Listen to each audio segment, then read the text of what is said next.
Hindi niyo. Good morning. Good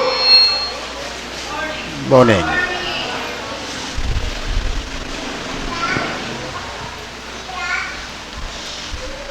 Welcome to the house of Father.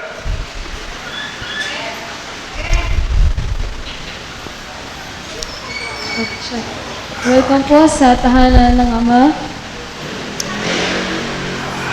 Thank you for newcomers this morning. At salamat din po sa mga bagong dalo po ngayong umaga. Are you ready to hear the word of God? Handa na po ba kayo na marinig ang salita ng Diyos? Amen. Amen. The word of God will guide us and bless us. Ang salita po ng Diyos ang siyang gagabay sa atin at magpapala po sa atin. Amen.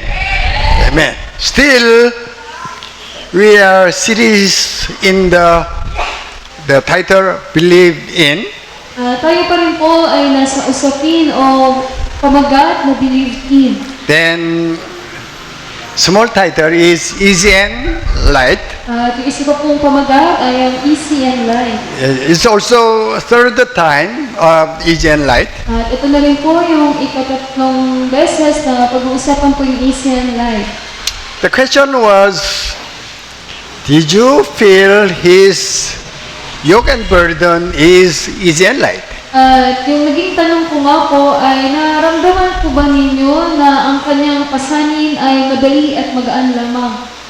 But usually, most of Christians, most of children, they feel heavy and difficult. Pero madalas nga po sa lahat ng mga Kristiyano, sa mga anak ng Diyos, ang kanilang pakiramdam, ito po ay mabigat at mahirap. But Jesus Himself told us, my yoke is easy, my burden is light. Pero si Jesus po mismo ang nagsabi po sa atin na ang aking pasanin ay madali at ang aking paghirap ay magaan lamang. Today is third time of easy and light. At ngayong araw nga po yung ikatlong beses na po tungkol sa easy and light. We already talked about two matters already. At pag-usapan na po natin yung dalawang bagay. Today especially, subtitle is Love to Grace. At yung subtitle na po ngayon ay mula sa pag-ibig patungo sa habag o biyaya. We have tears of joy in our eyes Meron po tayong luha ng kagalakan sa ating mga mata. because when we felt His love, then we have tears in our eyes. Dahil kapag naramdaman po natin yung kanyang pag-ibig, nagkakaroon po ng luha sa ating mga mata. Especially our church, most of us was touched by His love. Lalo na po sa ating sambayanan, na halos lahat po sa atin, naramdaman na po yung kanyang pag-ibig. That's why sometimes we raise our hands and sometimes we cry out, sometimes we shout. Kaya minsan po tinataas natin ang ating mga kamay, minsan umiiyak tayo, minsan po sumisigaw po tayo. But still, most of us didn't experience the grace. Pero patuloy po, halos lahat pa rin po sa atin, hindi pa rin nararanasan kung ano po ba yung habag o biyaya. You might say, oh, I already experienced of grace, Marami po masasabi ninyo, naranasan ko na yung habag. but still, that's good, but we need check it out. Mabuti po yan, pero kailangan po nating suliin maigi. I already experienced the grace or not. Naranasan ko na nga ba talaga yung habag o hindi pa? I might tell you firstly, At una po sasabihin ko muna sa inyo, when you experience of grace, your burden, your yoke, you feel it easy and light. kapag naranasan niyo na po ang habag, ang inyong pamatok at pasanin ay magiging magaan at madali lamang. The turning point or way love to grace is come to His senses. At yung simula po nun, o yung daan, patungo po dun sa karanasan na yun, ayun po yung mula sa pag-ibig at habag, at yun po yung come to His senses, na matatauhan ka. Yeah, in our church, we thought about the title, Come to His Senses, already so many times. Sa ating nga pong simbahan, maraming beses na po natin napag-usapan yung tungkol sa come to His senses. Yes. We will review shortly two other messages Pagbabalik na lang po tayo dun tungkol po sa dalawang naunang mensahe. Remember all the time Jesus talk about kingdom. Palagi niyo pong alalahanin na ang palaging sinasabi ni Jesus ay tungkol sa kaharian. Kingdom refer to the salvation. At ang kaharian po na yun, iyon po ay patungkol sa kaligtasan. First message was connected with forgiveness. Ang mensahe nga po, ito po ay may koneksyon sa kapatawaran. Then as we already studied, 10,000 bags of gold was owned. Kapag-aralan na nga po natin na yung 10,000 bag ng mga ginto, Then the king canceled the debt. pinatawag nga ng hari yung utang na ganung halaga. But still the one who was his debt was canceled met his friend. Tapos yung tao na may utang ngayon na pinatawag ng hari na kita niya yung kanyang kapwa. But he didn't cancel his friend's debt. Pero hindi niya pinatawag yung utang sa kanya ng kanyang kaibigan. Anyway, we learn it if the one who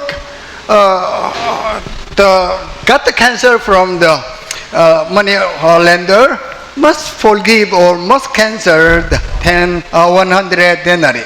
At natutunan nga po natin, siya na may utang na may halagang 10,000 bag ng ginto ay pinatawad, dapat siya rin po ay kaya niyang patawarin yung kanyang kapwa na may utang po sa kanya na 100 denarii. The 33 billion pesos was cancelled if he not only understand but experience, then he must cancel 100 denarii.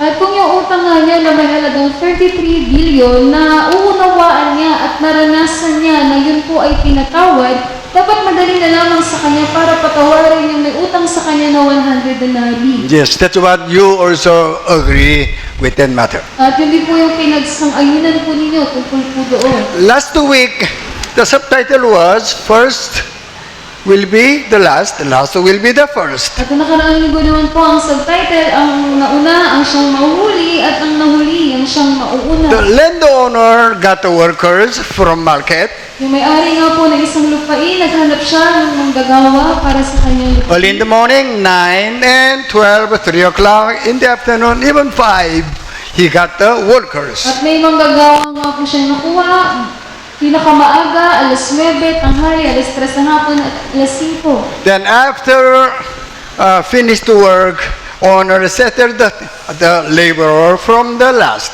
At matapos nga po yung kanilang gawain, binayaran ng may-ari ang mga manggagawa ng kanilang mga sahod.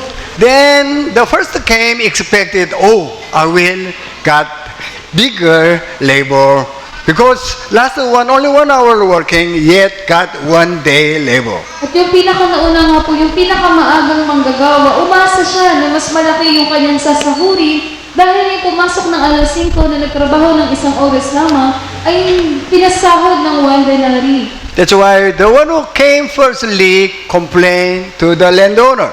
Kaya yung pinakanauna o pinakamaagang nagtrabaho, nagreklamo siya sa may-ari. Then owner explained, what I have, whatever I give favor, whatever, that's mine. Pinayuan na nga po ng may-ari na ano man yung meron ako at ano man yung ibigay kong pabor, wala ka na doon, sa akin yun. But we need to focus on to the one who came lastly. Pero bigyan po natin yung pinakahuli. The one who worked 1 hour got the 1 denarii for 1 day laborer. Yung nagtrabaho lamang ng 1 oras na sumahod ng pang-isang araw. He has utang na loob for the landowner. Dahil doon, nagkaroon siya ng utang na loob doon sa may-ari ng lupa. So then,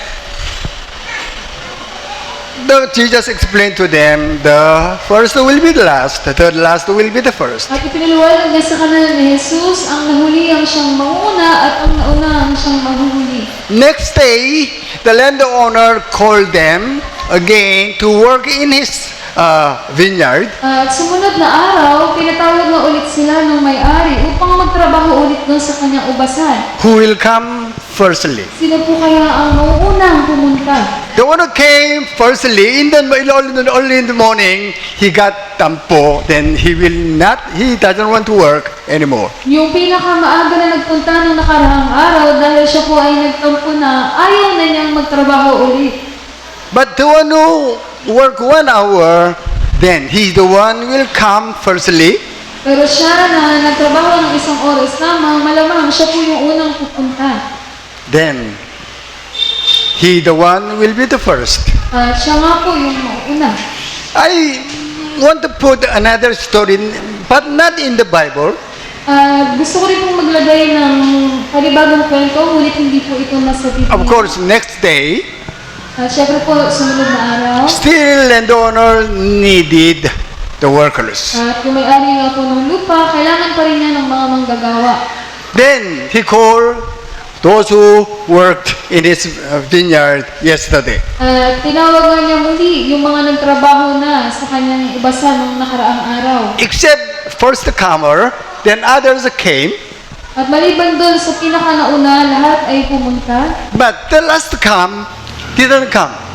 Pero yung pinakahuling nagpunta, hindi siya pumunta ulit. That's why the owner came to his house, Kaya yung may-ari pumunta doon sa kanyang bahay. find out he got sick. At nalaman niya na may sakit pala yung manggagawa niya yun. Then when owner visited him, he is okay now. At kung binisita na siya ng may-ari ng lupa, naging maayos na siya. Next day also he worked 1 hour. At sumunod na araw, 1 oras lang ulit yung pininabaho niya. He got 1 day labor again. Tapos sumahod ulit siya ng pang-1 araw na sahod. Then his utang na loob become bigger and bigger. At dahil doon, mas lumaki yung kanyang utang na loob. Then next day ulit, the owner has a bigger utang will come firstly. At kung sa susunod na araw, siya na may pinakamalaking utang na loob, siya yung una ulit na pupunta. So we already talk about 2 stories At already. dalawang kwento na po yung pinag-uusapan natin. Today is a real story. No, it's a story, but it seems real. At ngayong araw po na to, ang kwento, animo, ito po ay kwento lamang, pero animo ito ay totoo. Also, we will talk about this story as the conclusion of all 3 stories. At itong kwento na po na to, ang magiging conclusion ng tatlong mga kwento. As we know, then in Luke chapter 15, there is story of prodigal son. Tulad ng nalaman natin sa Lucas chapter 15, narito po yung kwento tungkol sa alibukang anak. How many of you knew the prodigal story? At ilan po ba sa inyo yung nakakaalam tungkol po sa kwento ng alibukang anak? Anyway, also we talk about this matter, the story of prodigal son, so many times in this Parang church. beses na rin naman po natin napag-usapan itong kwento ng alibukang anak sa ating simbahan. This story, the prodigal son story, also talk about kingdom. Itong kwento po na to tungkol sa alibukang anak, ito rin po ay patungkol sa kaharian. Even Luke chapter 14 talk about the salvation. At maging po sa Lucas chapter 14, ito rin po ay tungkol sa kaligtasan. Even Luke chapter 13 is also talk about kingdom of God. At maging po sa Lucas chapter 13, ito rin po ay tungkol sa kaharian ng Diyos. That's why still Luke chapter 15, the prodigal son story is the one of the salvation story. Kaya patuloy po yung kwento tungkol sa alibukang anak sa Lucas chapter 15, ito rin po ay tungkol sa kaharian o sa kaligtasan. That's why we knew the prodigal son story usually, yet we didn't consider this is about salvation. Kaya naman, bagamat alam natin yung tungkol sa kwento ng alibukang anak, hindi naman natin ito tinuturing na ito ay tungkol sa kaligtasan. As we know the story, the rich man has 2 sons. Tulad po ng nalaman natin sa kwento, yung isang mayamang lalaki, meron siyang 2 anak. Then the second one asked father, At yung kanyang bunso, umingi siya sa ama. we will dig secret treasure. Tuhukay po tayo ng nakatagong kayamanan. Then listen carefully. Makinig po kayong maigi. Okay? No need to greet me. Hindi nila po ako kailangang batiin. So, Pastor, how are you? How are you? No need to greet me. Hindi ko na po ako kailangang batiin. It makes you laugh? No. Do you get me? Do you get me? Nakuha niyo po ba yung gusto sabihin ni Pastor? Huh? Okay. Anyway, second one, ask Father, At yung ikalawang anak nga po yung bunso, humingi siya dun sa ama. give me my inheritance. Bigay mo sa akin yung aking mana. Okay. For the common, if your child will ask you as your parents, before you die, they will ask, give me my inheritance.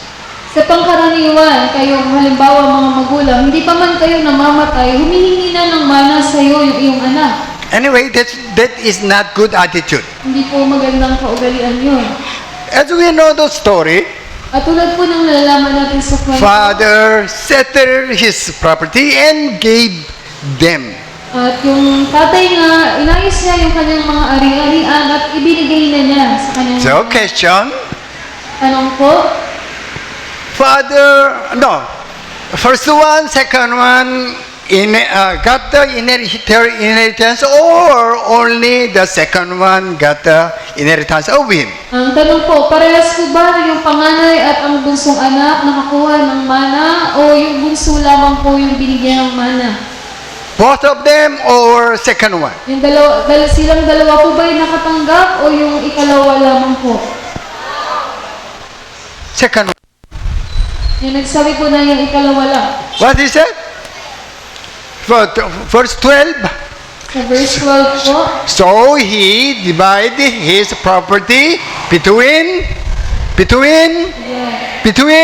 yeah. yes. Hinati po niya yung kanyang ari-arian para sa kanyang dalawang anak. Not only second one got, but first one also got. Hindi lang po yung ikalawa, kundi maging po yung panganay. But today, we will not talk about the first one. Pero ngayong araw, hindi po natin pag-uusapan yung tungkol sa panganay. Yeah, first one, very, sad story anyway. Very sad Yung story. panganay po ay yun po ay malungkot na kwento. So, second one got his portion, Yung ikalawa nga po, kinuha niya yung kanyang mana. then pack everything what he has. Tapos, pinagsama-sama niya lahat ng nakuha niya na meron siya. So he left the house and go away. Tapos umalis siya sa kanilang bahay at lumayas siya.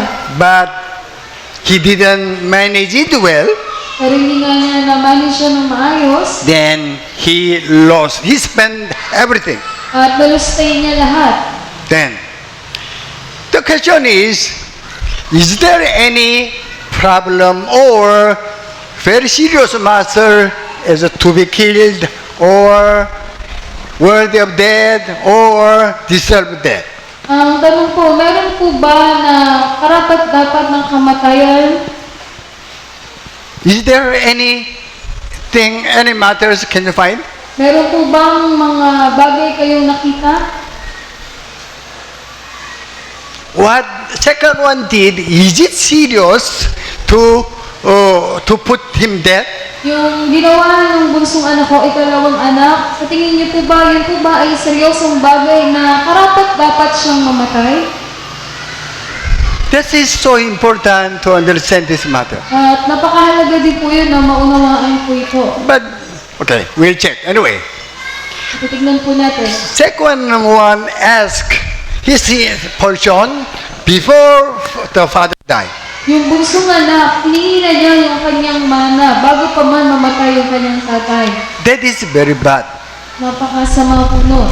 But still, it's not so serious as much as he must be killed. Pero hindi po yun ganun kaseryoso na hantong na dapat siya ay mamatay. But in this scripture, there's no explanation. Pero dito po sa scripture, wala pong paliwanag. But you have to find out hidden story. Pero kailangan po nating makita yung tinatagong kwento. Between verse 12 and 13, there is another hidden story. At sa pagitan po ng verse 12 at 13, meron pong nakatago na kwento. What could be the hidden story? At ano po kaya yun? Let me ask you one question. At tatanong ko po sa inyo yung isang tanong. You know your child cannot manage it and spend whatever father you gave him. Alam mo na yung anak mo, hindi niya kayang pamahalaan ano man yung ibibigay mo sa kanya. He said, Father, I will go with my portion. Pero sinabi niya sa'yo na, Tay, aalis na ako, dala-dala yung aking mana. What will you say? Sige na. Okay na. Go. You can go. Ano po isasagot niyo? Papayagan niyo po ba na, sige lang, umalis ka lang? Or, please don't go. O sasabihin niyo, pakiusap pag kang umalis. I know you cannot manage it well, then finally you will be bankrupt. Na alam ko, hindi mo kayang pamalaan yung mana ko sa'yo na sa huli, ikaw ay malulugi lang, mababankrupt. What will you do? First, okay, sige na. Or you will try to stop him. Ano pong gagawin niyo? Yung una po ba na hayaan niyo lang umalis o yung ikalawa na susubukan niyo silang pigilan? First one or second one? Yung una po ba o yung ikalawa? Huh? Oh, you are so... Sige na. Bahala ka na. Parang gano'n? Hindi. You are the one, try to stop him. Susubukan niyo po na pigilan siya. So, before that question, Father knew him or not? At bago yung tanong ngayon, sa tingin niyo, kilala ba siya ng kanyang tatay o hindi po? You know your children, okay? Kilala niyo po yung inyong mga anak? What they will do, what they are thinking even. Kung ano yung maaari nilang gawin at maging kung ano yung nasa isip nila. That's why between verse 12 and 13, Father tried to talk with him several times and tried to stop him. Kaya sa pagitan ng verse 12 at 13, maraming beses na sinubukan ng tatay na pigilan niya yung kanyang anak. That actually story was hidden.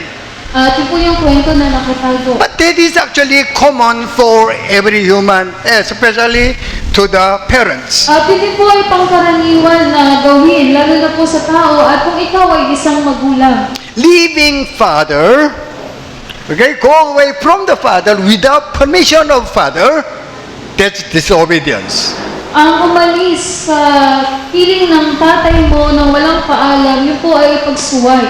Actually, disobedience in special the Old Testament is so serious crime. At sa katunayan, yung pagsuway, ayon sa lumang tipan, yun po ay isang seryosong kasalanan. Actually, we didn't talk about this matter in our generation. Sa katunayan, sa henerasyon natin, hindi po natin ito masyadong napag-uusapan. Okay? We will read together Deuteronomy chapter 21:18. Papa, kasi it go. Someone has a stubborn and rebellious son who does not obey his father and mother, and will not listen to them when they discipline him. Okay? The children, they didn't listen to the father. Okay? Then Ang anak, hindi sila nakikinig sa kanilang magulang, sa kanilang tatay o nanay. Verse 19, kasi it go. His father and mother shall take hold of him and bring him to the elders at the gate of his town. Okay? The parents will bring them to the center of town. Yung magulang, kailangan nang dalhin yung kanilang anak doon sa gate, sa gitna ng kanilang mga elders. And explain to them, my son or my daughter even disobey me.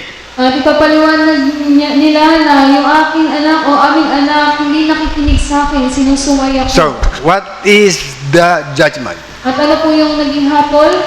21, kasi it go. Then all the men of his town are to stone him to death. You must purge the evil from among you, and Israel will hear of it and be afraid.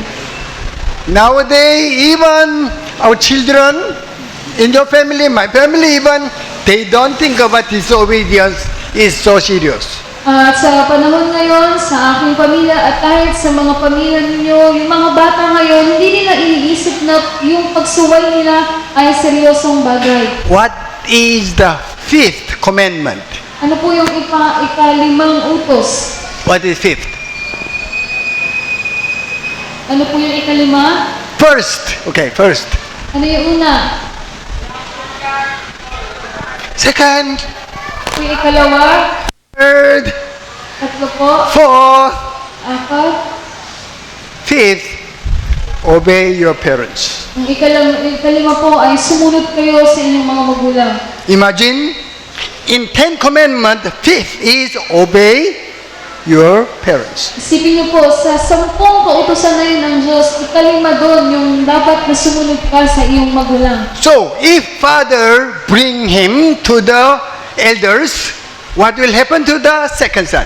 At kung yung tatay sa kwento, dinala niya yung kanyang ikalawang anak dun sa mga elders, sa tingin niyo ano pong mangyayari sa kanya? What happened? Ano pong mangyayari? Yes, the people in the town will throw the stone and kill him. Yung tao sa kanilang bayan, babatuhin siya ng bato hanggang siya ay mamatay. But father didn't do that. Pero yung tatay sa kwento, hindi niya yung ginawa. Father understood if he will bring to the congregation, the people in the town, his son might be killed. Dahil alam ng tatay na pag dinala niya yung kanyang anak doon sa harap ng mga elders, babatuhin yun ng mga tao hanggang sa mamatay. Okay? It's so serious crime. Napaka-seryoso pong gawa po yun. Then, Amen. the second one didn't understand the grace even. At yung ikalawang anak, hindi rin niya naunawaan ang tungkol sa habag.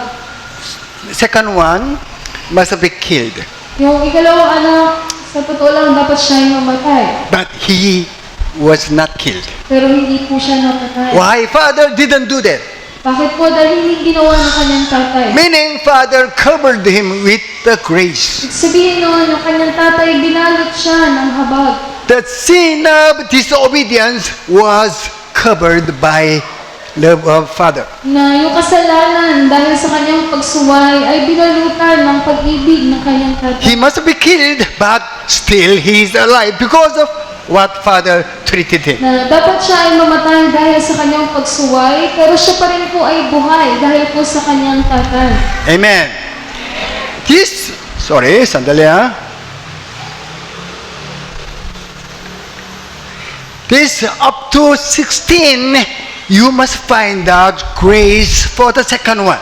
Sa mula hanggang 12 hanggang 16, dapat makita po ninyo yung habag para doon sa ikalawang But anak. still, second one alive. Patuloy nga po yung ikalawang anak ay buhay pa din. But the factor is the second one must be killed. Pero yung katotohanan po, dapat yung ikalawang anak ay mamatay. Okay? Now you find out grace for the second one. At ngayon nakita na natin yung naging habag para dun sa ikalawang anak. Okay? Disobedience to the parents by law. What is the answer? Ang pagsuway sa magulang ayon sa kautusan ay, ano po? Yes. Must be killed. Dapat napatayin. Also, God will treat us even. Ganun din po yung itatrato sa atin ng Diyos. That's why, as I told you, the fifth Ten Commandments is also obey your parents. Tulad ng sinabi ko sa inyo, yung ikalima doon sa 10 kautusan ng Diyos, yun po ay ang sumunod ka sa iyong magulang. Maybe second one, if my father will bring me, then I might be killed. Siguro po kung kalawang anak iisip niya, kung dadalhin ako ng tatay ko sa harap ng elders, maaari akong mamatay. Anyway, the second one didn't kill. Yung ikalawang anak nga po, hindi siya namatay. Then, something happened to the second one. At may nangyari nga po dun sa ikalawang anak. He looked for how to be survived. Naghanap siya kung paano siya mabubuhay. As we know the story, At tulad ng alam po natin sa kwento, he cannot find out any food to make him alive. wala na siyang makita na pagkain para siya ay mabuhay. But he remembered the father's house. Pero naalala niya dun sa bahay ng kanyang tatay. Oh, if I go back to the father, there are so many servants even, I could get food for my life. Na kung bumalik na lang kaya ako sa aking tatay, kasi kahit nga yung mga alipin doon, may pagkain. Also, very important matter. At yung pinakamahalagang bagay din po. This scripture didn't explain. Sa scripture po, wala namang nakalagay. But one word contains so many meanings. Pero isang salita po, nakapaloob po doon yung napakaraming kahulugan. What is subtitle for today? Ito yung subtitle ngayong araw. To love, to grace, and other one? Oh, come to The sense. senses. Una po na subtitle, mula sa pag-ibig at kaputungong habag at yung come to his senses. So, the verse 17, he come to his senses. Sa verse 17 nga po, nag-come to his senses siya, natauhan na siya. Until that moment, how he could be alive. At hanggang sa pagkakataon ngayon, paano na siya ay nanatiling buhay? Without Father, I was dead already. Kung wala yung aking tatay, ako ay patay na. Then, what I had, even I lost it, also Father. At ano man yung meron ako, kahit pa nawala na yun sa akin, yun pa lang lahat ay sa aking tatay. Even without the Father, I cannot be existed. At kung wala din yung aking tatay, wala rin ako. So, story goes on. At nagpatuloy nga po yung kwento. Then the son came to the father. At yung anak ay bumalik nga sa kanyang tatay. Father saw him in a long distance already. At sa malayo pa, nakita na siya ng kanyang tatay. Then father ran to him, At yung kanyang tatay ay tumakbo palapit sa kanya. hugged him, Iniyakap siya. and asked the servant. At inutusan yung mga alipin. So, to verse 22, Sa verse 22. quick, bring the best robe and put it on him. Bilisan ninyo, galing ninyo yung pinakamagandang damit at isuot nyo sa kanya. Put a ring on his finger and sandals on his feet. Ilagay nyo ang singsing sa kanyang daliri at suotan siya ng sandalyas. 23, bring the fattened calf and kill it.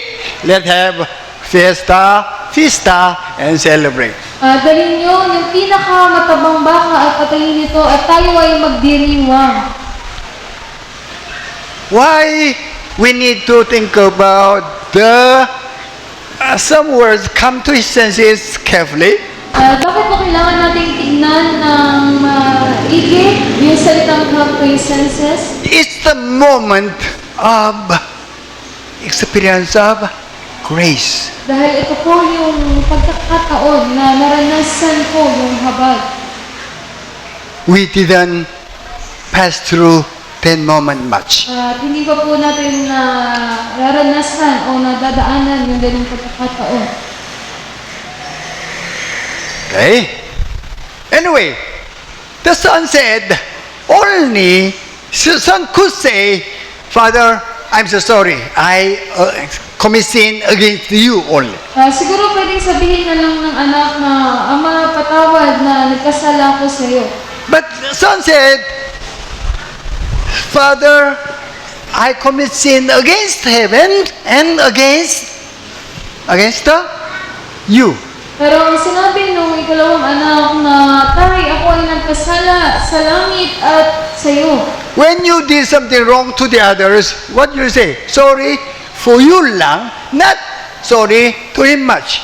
At kapag nakagawa nga tayo ng kasalanan sa ibang tao at humingi ng tawad, madalas sa sinasabi natin na patawad sa iyo lang, good lang sa tao, hindi naman sa Diyos. Maybe he knew fifth, the Ten Commandments. Siguro dahil, kaya yun yung sinabi niya, dahil alam niya yung kanyang ginawa doon sa ikalumang utos. Or Jesus tell them this story intentionally. It's not only matter of your life, but it's matter of salvation. Dahil itong kwento na to ay sinabi sa kanila ng Diyos, ni Jesus ng may intensyon, hindi lang tungkol ito sa buhay, kundi ito po ay tungkol sa kaligtasan. Listen carefully still. Pwede po kayong maigi. We try to go deeper. Pupunta na po tayo sa mas malalim. Okay?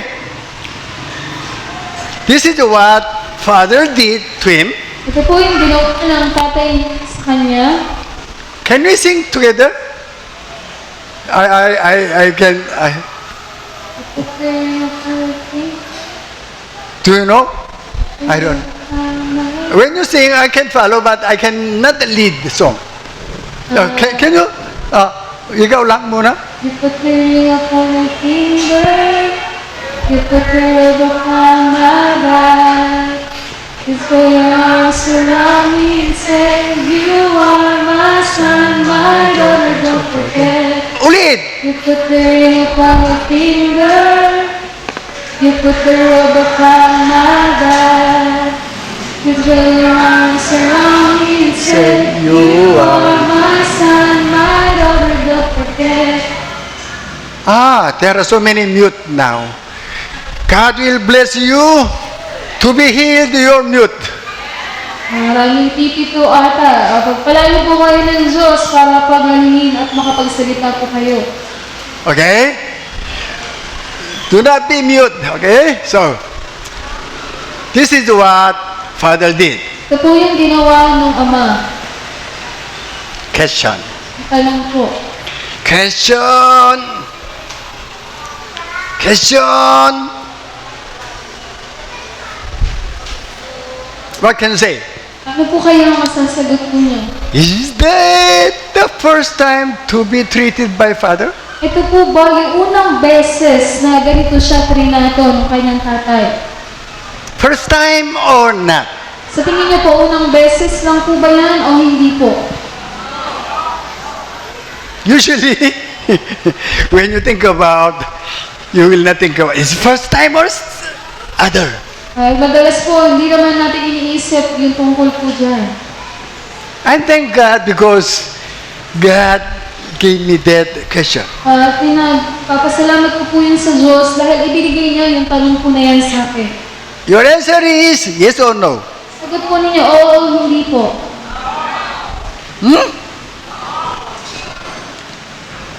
It's no. Hindi po. When he was born, Nung ipinanganak po siya, already, diba? When, well, I don't know here. In Korea, 1 year old birthday, usually parents give gold ring to him. hindi ko po alam dito pero sa Korea, pag isang taon na po yung anak, binibigyan ng gintong singsing yung bata. Usually. Madalas Anyway, when he was born, of course, father or parents will not limit anything to give him. Siyempre po, nung ipinanganak siya, yung kanyang magulang, hindi siya lilimitahan na ibigay sa kanya lahat. Okay, another question. At isa pa pong tanong, When he when he left the father, nung umalis siya sa kanyang tatay, he had it, the son had it or not? yung anak ba ay nasa kanya na yun o wala po? Meron, hindi. Meron na po ba siya noon o wala pa po? Ano ba yun? What is your answer?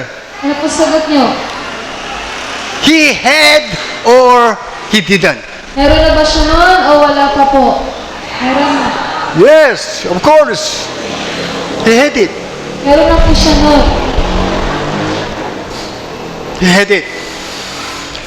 But he didn't, that matter was so special or so blessed matter. Pero hindi pa niya napagtatanto na yung mga bagay na yun ay special pala at pagpapala yun.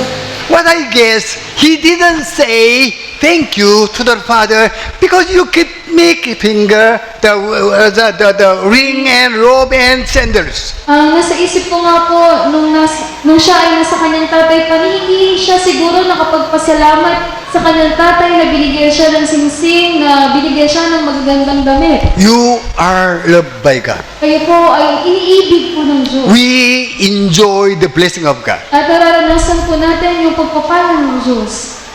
Yeah, now even you are saying, Father, thank you. At ngayon po, nasasabi niyo na, Ama, salamat. But think about when you lost everything what you have, Pero isipin niyo po, pag nawala sa iyo lahat ng meron ka, then you remember what God blessed you. at maaalala mo kung ano yung ibinigay sa iyo ng Diyos ng mga pagpapala. Then, when you receive it again, then why not? You will say thank you to the Father more than before. Kapag natanggap mo ulit yun, ikaw ay mas higit na magpapasalamat sa Ama kesa noon. When you have, from the beginning, you don't consider it is so important. Kung meron ka na nung umpisa pa lamang, madalas kung di mo yung tinuturing na yun ay espesyal. When you lose it, then you will know, oh, that was big favor or blessing. Pero pag nawala na yun sa'yo, doon mo palang mapagtatanto, yun pala ang isang malaking pabor at pagpapala na binigay sa. That's why now we are under His love. Kaya ngayon po, tayo po ay nakapailalim sa kanyang pag-ibig.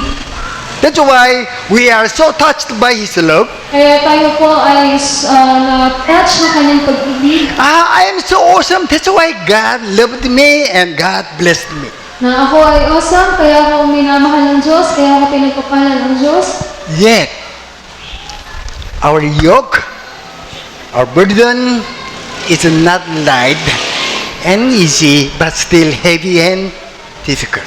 Subalit yung ating pasanin, ang ating pamatok, patuloy pa rin na mahirap at mabigat. Dapat po ito ay maging magaan at madali lamang. But still, Bible says, we were sinners. Patuloy sinasabi sa Biblia na tayo po noon ay mga makasalanan. We were enemy of God. At tayo po ay mga kaaway ng Diyos. Then I want to twist this story again. Gusto ko pong i-twist ulit yung kwento po na to. Listen carefully. Makinig po kayo mabuti. Two sons is not real son in blood. Na yung dalawang anak na yun, hindi siya tunay na anak talaga nung... They were actually enemy of father. Sa katunayan sila yung mga kaaway na kanilang tatay. But they were adopted. Then they were treated by own children. Pero sila ay inampon at tinanggap at trinato na sariling anak. That's actually our story. At sa katunayan yun po yung kwento natin. But we didn't experience we are adopted, we were enemy, we were sinners. Pero hindi natin naranasan na tayo ay mga kaaway noon, na tayo ay inampon lamang, na tayo ay mga makasalanan.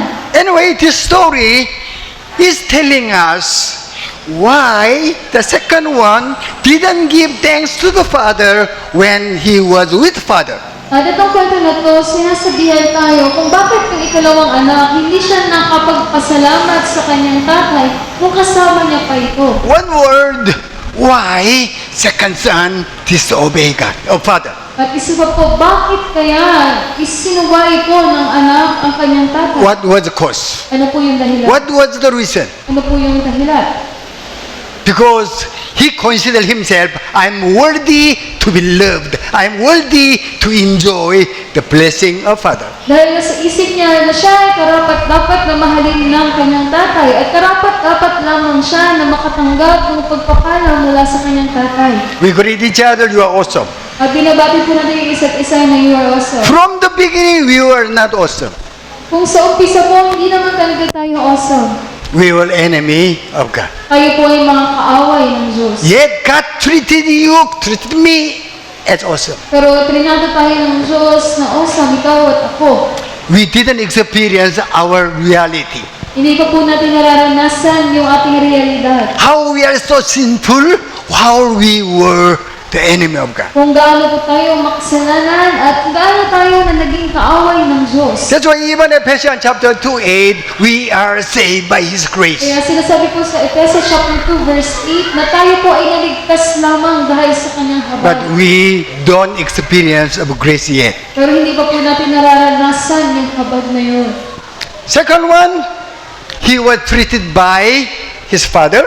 Yung ikalawang anak, minato siyang maayos sa kanyang tatay.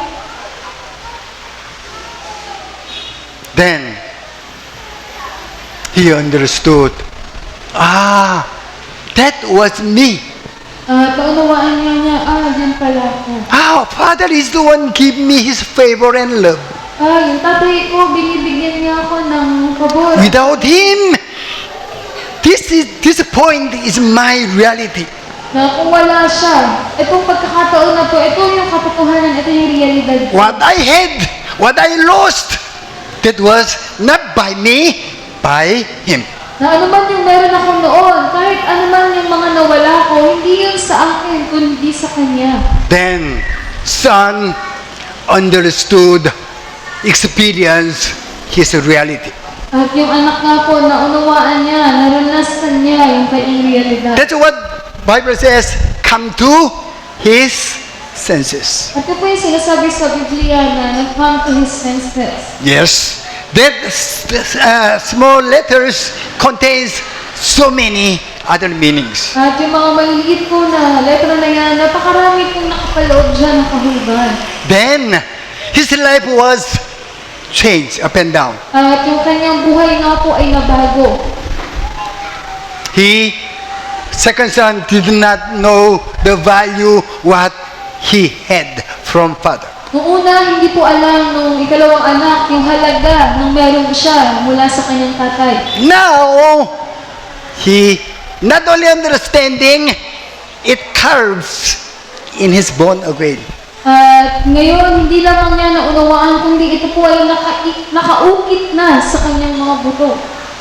Still, we don't know value what we have now from God. Patuloy po, maging tayo, hindi pa rin natin nalalaman yung halaga ng meron tayo ngayon na mula sa Diyos. No.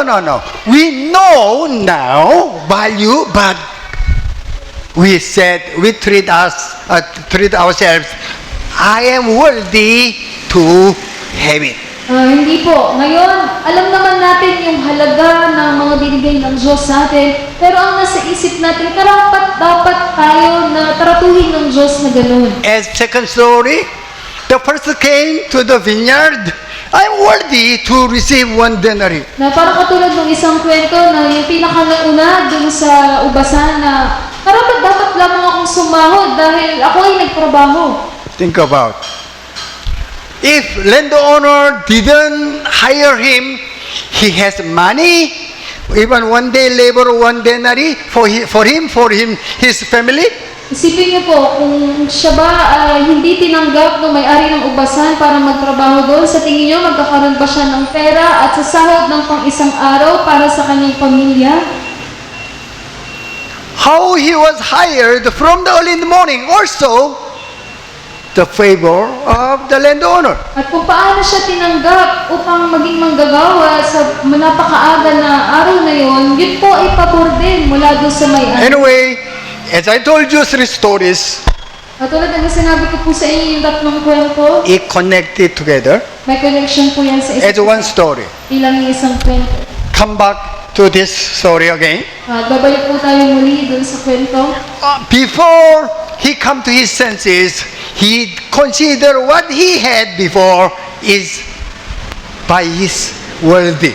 At bago pa man siya matauhan o bago pa niya mapagtanto, ang nasa isip niya na lahat ng mga meron siya noon ay dahil yun sa kanya, But karapat-dapat. when he come to his senses, he said, I cannot do anything by myself.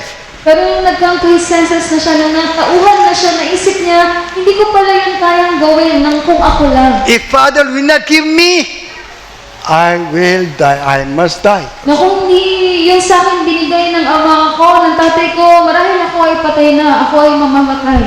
Value was there. Ang halaga naroon na, What he has was there. at ano man yung meron siya, nandun na, No changes at all. walang nabago. But the one who interpreted or accepted become different. Pero siya na nag-interpret nun at kumanggap nun ang nagbago. He was changed. Nabago po siya. He saw himself. Nakita na niya yung kanyang sarili. He understood, he experienced his reality. Naranasan niya na yung kanyang realidad. It's important. Napakahalaga po nito. As I told you 2 weeks ago, Tulad ng sinabi ko po sa inyo, 2 linggo na yung if nakalipas.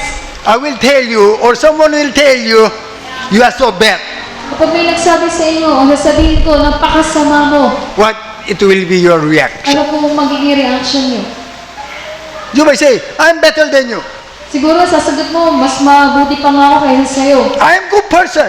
Na mabuti akong tao. How many of you will accept? Ilan po sa inyo yung tatanggap ng ganun? You might say, I agree with you, but I am worse than what you expecting me. At dapat po ang isagot nyo na sumasang-ayon ako sa sinabi mo, pero mas malala pa nga ako dyan sa sinabi mo. We didn't experience what prodigal son experienced. Hindi ba po natin naranasan yung naranasan po ng alibughang It's anak? not only knowledge. Hindi lang ito kaalaman. Yeah, we have a full of knowledge. Opo, meron po tayong napakaraming kaalaman. How many times have we heard that we were sinners, we were dead? At aming beses na rin po natin narinig na tayo po ay makasalanan noon na tayo ay mga patay.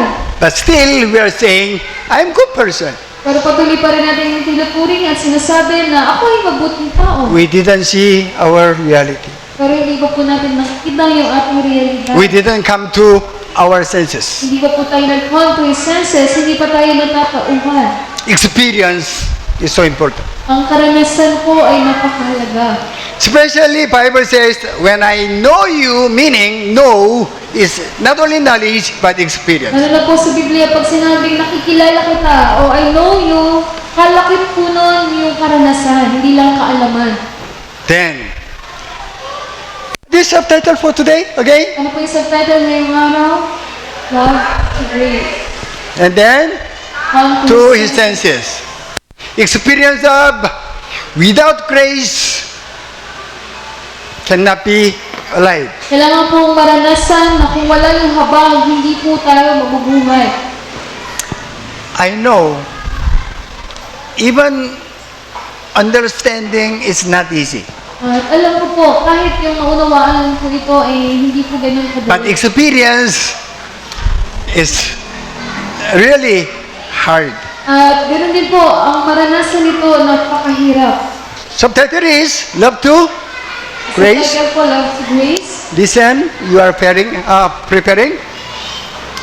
Love.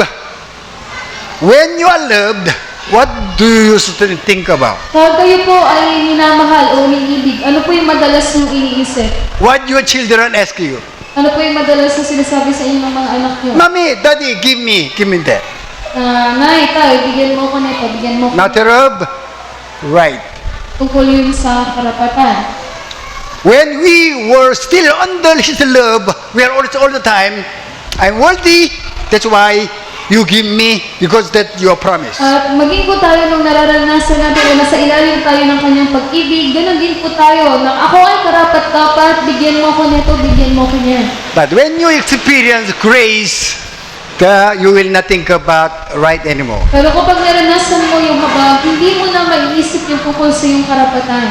What prodigal son expected when he come to the father? Ano po kaya yung inaasahan ng alibughang anak nung bumalik siya sa kanyang tatay? Only pagkain. Pagkain lang po yung inaasahan niya. Amen? He will never, Father, give me best for me. Hindi niya iaasahan na, Ama, bigyan mo ko ng pinakamagandang damit. When someone will experience the grace, then not think about the right, but think about obligation. Kapag may isang tao na nakaranas ng habag, ay naman hindi niya naiisipin yung tungkol sa kanyang karapatan, kundi tungkol lamang sa kanyang The obligasyon. son came back to the father, then he will obey father. Yung anak na yun, na bumalik sa kanyang tatay, pagkatapos po nun, siya po ay susunod na sa kanyang tatay. He will never say no. Kailanman, hindi na po siya sasagot ng hindi. Either he understood that question or not, whatever, he will say, yes, Father. Naunamaan man po niya o hindi, yung utos sa kanya, ang lagi niya lamang isasagot ay oo. Because he already understood, experience, Father, give him the life again by grace. Dahil naunamaan niya at naranasan na po niya na yung tatay niya yung nagbigay ng buhay, kaya siya nabuhay ngayon dahil sa mga. Yes. Somebody make you alive from the dead, what will you do? Kapag may bumuhay po sa inyo mula sa kamatayan, anong gagawin niyo? Life is not yours anymore. Yung buhay mo, hindi na yan sa'yo. Life is the one who saved you. Kung yung buhay mo ay para na yung sa nagligtas sa'yo. That's why, whatever the prodigal son will say yes, there is no struggling in his heart. Kaya kahit palagi ang sagot ng alibughang anak ay oo na, walang paghihirap sa kanyang puso. Why? Whatever he had, even food, is grace of God. Dahil anuman ang meron siya, kahit ang kanyang pagkain, naunawaan niya na ito ay habag mula sa kanyang. If father said, no, I will not accept you, then he will die. Na pag sinabi ng ama na hindi kita tatanggapin, ibig sabihin noon siya ay mamamatay. Even prodigal son understood when he left, he must be stoned. Taunawaan din ng alibugang anak na nung oras na umalis siya, lumayas siya, dapat siya ay batuhin hanggang siya ay mamatay. But he didn't experience death. Pero hindi niya yun naranasan, hindi siya pinapatay. When he come to his senses, he experienced, this is death. At nung siya po ay nagtauhan na nag-come to his senses, nalaman niya, ito pala yung kamatayan. Knowledge moved to the experience. Na mula doon sa kaalaman niya na punta ngayon sa naging karanasan. Then he prepared himself to say yes to the Father. At nakahanda siya palaging sumagot ng oo sa kanyang tatay. Because he already understood whatever he had, whatever he has now is from Father. Dahil naunawaan na niya na ano man ang meron siya noon at kung ano man ang meron siya ngayon, yun po ay galing sa kanyang ama. That's why for him, what to order, the most difficult to order, hard order from Father cannot be heavy and hard. Kaya para doon sa alibughang anak, kahit ano pa yung pinakamahirap na utos mula sa kanyang tatay, hindi na yun magiging mahirap o mabigat. We know the story of Abraham. Alam din po natin yung kwento ni Abraham. Father, God tested him. Na yung Diyos, yung Ama, sinubok po siya. What was the test? Ano po yung pagsubok?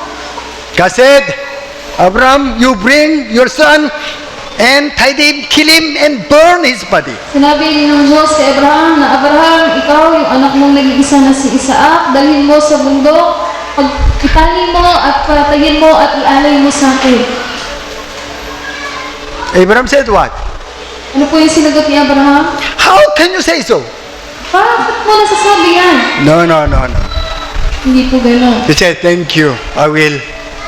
Sinabi niya, salamat, gagawin ko po. And he did it actually. At ginawa niya.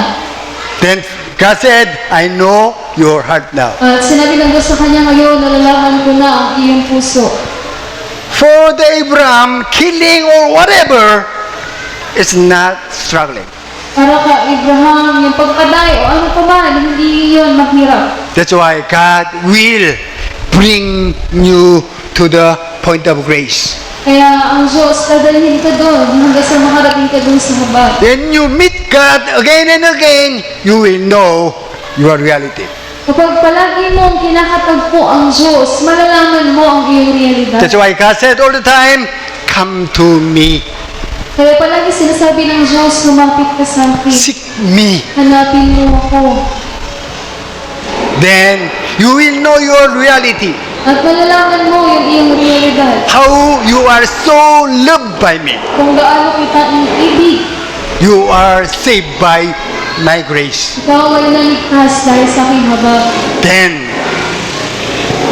nothing on the earth will tie you up. At walang anumang bagay dito sa mundo ang makakahawak sa iyo. You are willing to lay down your life for Him. At gustuhin mo na ibigay mo yung buhay mo para sa Kanya. You are waiting His order all the time to obey Him. At palagi kang maghihintay ng utos palagi sa Kanya para sundin. That's why Jesus said, my yogis, Easy and light. easy, my burden is light. Kaya sinabi ni Jesus na aking pabatok ay madali at ang aking pasanin ay magaan.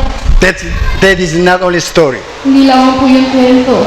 Think about the one who lay down their lives for Him, they come to their senses. At isipin niyo po, sila ng mga nagbigay ng buhay para sa Kanya. Ibig sabihin nung nagdaan na sila doon, nag-come to His senses na sila.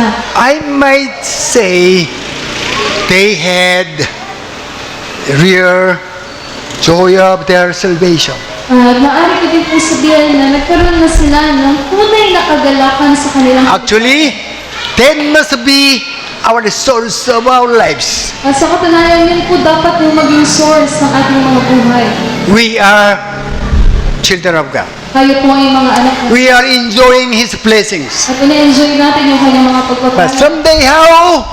We will be just like prodigal son. Pero balang araw tayo po ay magiging katulad ng alubughang anak.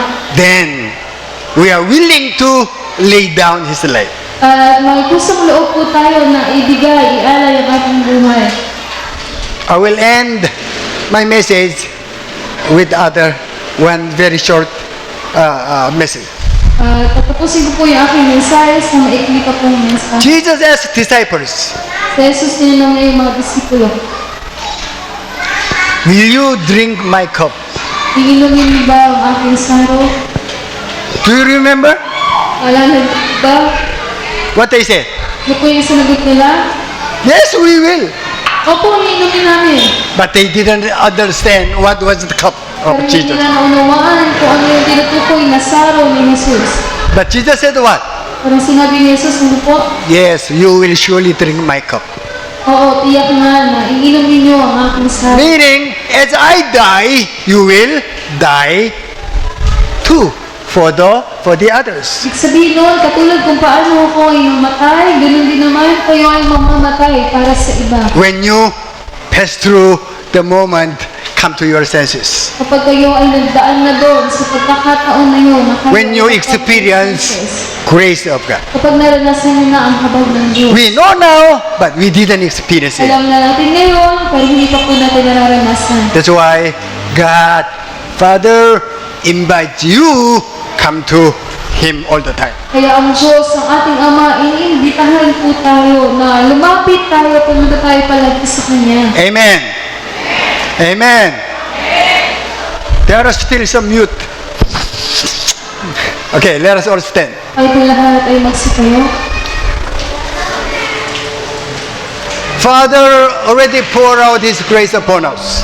Ang Ama, ibinuhos na niya yung Kanyang habag po sa atin. If Jesus didn't die for us, there's no other way to be His children. Kung si Jesus ay hindi po namatay para sa atin, walang ibang paraan upang tayo po ay Kanyang maging anak. But still, God has planned, let us be into the senses of our lives. At patuloy po na yung plano ng Diyos ay mag-come to His senses po tayo sa ating mga buhay. Let us give Him praise and honor. Bigyan po natin siya ng pasasalamat at kalwalhatian. Okay, let us shout hallelujah! Hallelujah!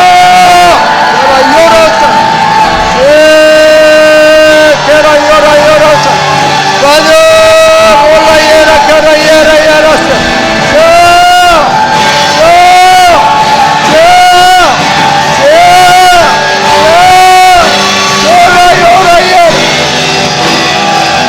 Hallelujah! Hallelujah! Oh, Father, we thank you. Father, we thank you. Yara, yara, yara, yara. Kara, yara, kara. Kara, yara, kara. Father, Father, Father. Yara, yara. Yes. Lord, Lord. Yara, yara. Yara, yara. Yara, yara. Hallelujah. Hallelujah. Yara, yara. Kara. Yes. Yes. Hallelujah. Yara, yara, kara. Oh, hallelujah. Hallelujah. Hallelujah. Hallelujah. Father, we love you. Father, we thank you. Father, we thank you for your presence. Thank you for your word. Thank you for your love for us. Hallelujah. Thank you for the messages this morning. Hallelujah. Father, we ask you, we pray, I tell, bless us to come to the moment of our senses. Hallelujah. You will do that because that is your will. That's why we claim it in ITO. Hallelujah. May the grace of Jesus Christ, our Lord and Savior, our Redeemer, our King, our perfect example of our lives. The love of Father, still you love us. Nobody can separate us from your love. We are secured by your love. Someday how you will let us pass through the grace. The fellowship of Holy Spirit, the one who will remind us all the time to come to the point of grace. Be with you from now on ever to ever. That's why all children of God will agree and say, Amen and Amen and Amen. Hallelujah. Hallelujah. Hallelujah. Hallelujah. Hallelujah. Hallelujah. Hallelujah. You might be seated for the announcement.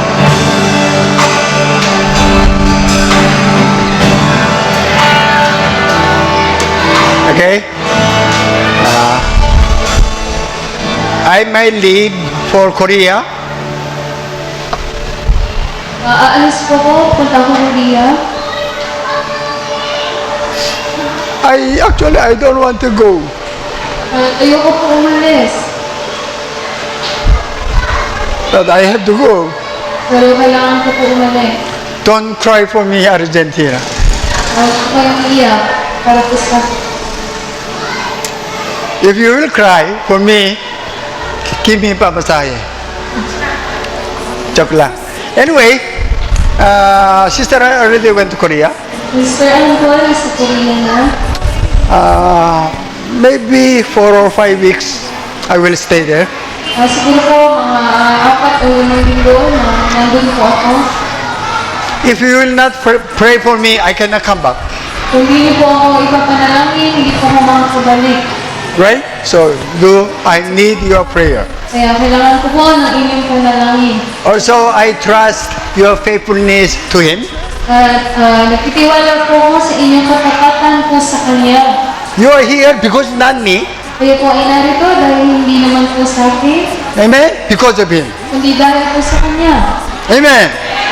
That's why either I'm here or not, whatever, Kaya nandito man po ako o wala, I know you will be here all the alam time. ko po na nandito po kayo. Amen. See you, I don't know, maybe after 1 month. Magkikita po tayo muli. Hindi ko lang po alam kung kailan, siguro makalipas ang 1 buwan. Forever. It seems you're not.